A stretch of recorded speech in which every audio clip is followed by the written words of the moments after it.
جو سکون تمہیں کہیں سے نہیں مل سکا اسے ایک دفعہ تہجد میں ڈھونڈ کر تو دیکھو۔ جو تمہیں اب تک نہیں ملا اسے تہجد میں مانگ کر تو دیکھو۔ تھوڑے رابطے سے بات نہیں بنی تو رابطہ بڑھا کر تو دیکھو۔ اللہ سے مانگو اور بار بار مانگو، تب تک مانگتے رہو جب تک وہ اس چیز کو تمہاری جھولی میں نہیں رکھ دیتا یا تمہارا دل بدل نہیں دیتا۔ فلک، چاند، ستارے اور کہکشان جس نے بنائے ہیں وہ تمہارے معاملات بھی بنا دے گا۔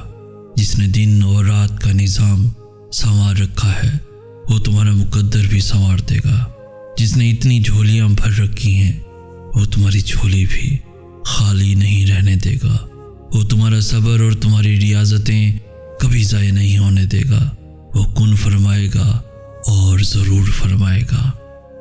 تم اس سے امید لگائے رکھو، وہ اس امید کو کبھی ٹوٹنے نہیں دے گا۔ تہجد کے سجدوں میں بہایا گیا ایک آنسو ساری زندگی بدل دیتا ہے۔ سچے دل سے مانگی گئی بس ایک دعا نصیب پلٹ دیتی ہے۔ تہجد ایسا مرہم ہے جس کے پاس ہر چوٹ کا علاج موجود ہے، بس تمہیں یقین رکھنا ہے، پھر وہ زخم بھی بھر جائیں گے جو تمہیں لگتا ہے کہ کبھی بھر نہیں سکتے، اور وہ قصے بھی مکمل ہو جائیں گے جو تمہیں لگتا ہے کہ انہیں کوئی مکمل نہیں کر سکتا۔ اور مت بھولو تمہارا رب سب کچھ کر سکتا ہے، سب کچھ۔ اور پھر جب تمہارا دل تمہیں اللہ کے روبرو لے جاتا ہے تو وہ تمہیں تھام لیتا ہے۔ ہزاروں سوئے ہوئے لوگوں میں جب اس کا ایک بندہ تکلیف کے مارے جاگ رہا ہو تو وہ کیسے اس ایک بندے کو تڑپتا ہوا چھوڑ سکتا ہے جو اپنی نیند قربان کر کے اس سے کچھ طلب کرنے آئے؟ اللہ کیسے پھر اسے خالی ہاتھ جانے دے سکتا ہے؟ جس نے دن کو رات میں بدل ڈالا وہ اس دل کو بھی بدلے گا، اور جو اس دل کو بدل سکتا ہے وہ نصیب بھی بدل دے گا۔ بس کچھ دیر اور پھر حالات بھی بدلیں گے اور وقت بھی بدلے گا۔ وہ کن فرمائے گا اور جگ سارا بدل جائے گا۔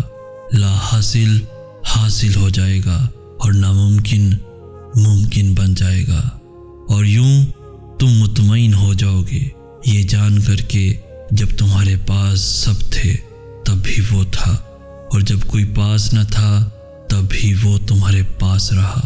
آغاز سے اختتام تک بس وہی تمہارے ساتھ رہا، اور پھر تم سمجھو گے کہ صرف اس کا ہونا کتنا بہتر تھا۔ اللہ تمہاری دعائیں کبھی رد نہیں کرتا اور نہ وہ تمہاری صداؤں کو نظر انداز کرتا ہے۔ وہ خالق کائنات ہے، اس کے اپنے معاملات ہیں، اس کے قبولیت کے اپنے طریقے ہیں، اس کا کن فرمانے کا اپنا ایک منفرد انداز ہے، اس کے اپنے رنگ ہیں جن میں وہ انہی کو ڈھالتا ہے جو اس کی مصلحتوں پر اعتراض نہیں کرتے۔ تمہیں بس یقین رکھنا ہے کہ جو تمہارا ہے اس تک تمہیں پہنچنا نہیں پڑے گا، بلکہ وہ خود راستہ ڈھونڈ کر تم تک پہنچا دیا جائے گا۔ یہ دکھ تو بس تمہیں اللہ سے آشنا کرانے کے لیے آتے ہیں، اور اداسی تمہارا امتحان ہوتی ہے کہ کب تک انتظار کرتے ہو۔ پھر تمہیں وہ سب واپس دے دیا جاتا ہے جس کے بارے میں تم اللہ سے بات کیا کرتے تھے، اللہ کے سامنے رویا کرتے تھے، اپنے درد کی داستان سنایا کرتے تھے، جس کے لیے تم راتوں کو اٹھ کر التجائیں کیا کرتے تھے۔ کھلے اور بند راستوں کی حقیقت تمہیں ابھی شاید سمجھ میں نہ آئے، مگر ایک دن ایسا بھی آئے گا کہ جب سارے راز تم پر کھل جائیں گے اور تم جان جاؤ گے کہ جہاں تم آج ہو وہاں تک پہنچنے کے لیے اس تکلیف سے گزرنا کتنا ضروری تھا جسے تم سزا سمجھا کرتے تھے۔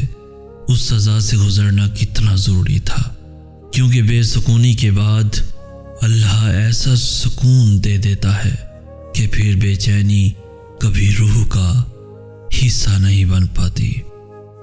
وہ جو ایک حکم سے چاند کو 2 ٹکڑوں میں تقسیم کر کے اسے اس کی جگہ سے سرکا سکتا ہے، اس رب کے لیے تمہاری ان خاک سے بنی ہاتھ کی لکیروں کو بدلنا بھلا کیا مشکل، جس کے ایک اشارے پہ مچھلی اس کے بندے کو زندہ ساحل پر اگل دے، وہ کیسے پھر تمہیں اس اذیت کے سمندر میں ڈوبنے دے سکتا ہے؟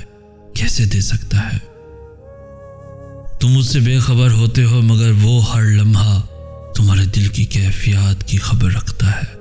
تمہارے ذہن میں خیال آنے سے پہلے ہی وہ تمہارے ارادوں کو اور ہر خوف کو بھانپ لیتا ہے۔ اللہ جانتا ہے کہ کب تمہارا ضبط ٹوٹنے کو تھا، مگر تم نے خود پر جبر کیا، صبر کیا۔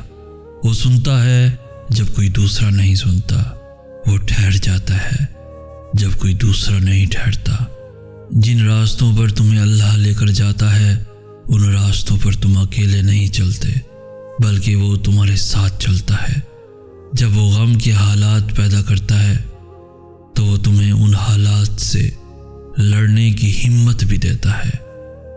وہ نہ تمہیں خوشی میں تنہا چھوڑتا ہے اور نہ ہی غم میں۔ جس نے اللہ کی رضا پہ آمین کہا، اللہ بھی پھر اس کی رضا میں راضی ہو گیا، اور جس کی رضا پہ وہ راضی ہو جائے اسے نہ تو تم ٹال سکتے ہو اور نہ ہی میں۔ تم نہیں جانتے کہ اللہ نے تمہارے لیے کیا کچھ سوچ رکھا ہے۔ تم نہیں جانتے کہ اللہ نے تم تک تمہاری چاہت پہنچانے کے کتنے انتظامات کر رکھے ہیں۔ تم نہیں جانتے کہ اس دیری کے بعد تمہاری ہر اس دعا کی قبولیت ہے جو تم مانگا کرتے تھے۔ تم نہیں جانتے جس کی ایک تجلی سے کوہ طور راکھ ہو جائے، اس کا ایک حکم کیا سے کیا کر سکتا ہے۔ تم نہیں جانتے کہ تمہارے خوابوں کو پورا کرنے کے لیے اس نے کیسی کیسی تدبیریں بنا رکھی ہیں۔ تم نہیں جانتے کہ تمہیں توڑنے میں ہی اس نے جوڑنے والے سبھی راز چھپا رکھے ہیں۔ تم نہیں جانتے کہ اس نے اختتام میں تمہاری رضا کو ہی تمہارا مقدر لکھ رکھا ہے۔ وہ تمہارے دل سے کسی چیز کا خیال تب تک نہیں نکالتا جب تک تمہارے نصیب میں اس کے ملنے کی گنجائش رہتی ہے۔